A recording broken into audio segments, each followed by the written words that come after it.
Elections are coming up, right around the corner. And my grandmother, every time the elections are around, she's asked me to come up with a list for her. What do we support? What are we against? And I give her a list, so when she goes into the polling place, she knows exactly what to vote on. And this year, particularly, there's a lot of propositions on the ballot that are kind of confusing.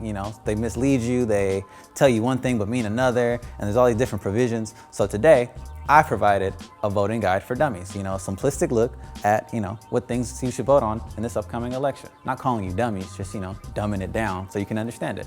So here we go. So first up, there's Proposition 58. Now, a little context on Prop 58. Back in 1998, there was a proposition called 227, which basically prohibited bilingual classrooms from most California schools. So at Proposition 58, if it passes, it would override some of the things that were mentioned in Prop 227. Basically making it so that teachers can teach multiple languages in the classroom. Whereas if you vote no, public schools will be forced to teach English learners in English-only based programs. Next up, we have Proposition 57. Voting yes on Prop 57 basically means that you approve of increasing parole and offering good behavior opportunities to convicted felons. Voting no means that, you're not in support of early parole or good behavior incentives to get these felons out earlier. In addition to increasing parole and good behavior opportunities for convicted felons, Proposition 57 would also require that a prosecutor get approval from a judge before they decide to try a kid as an adult.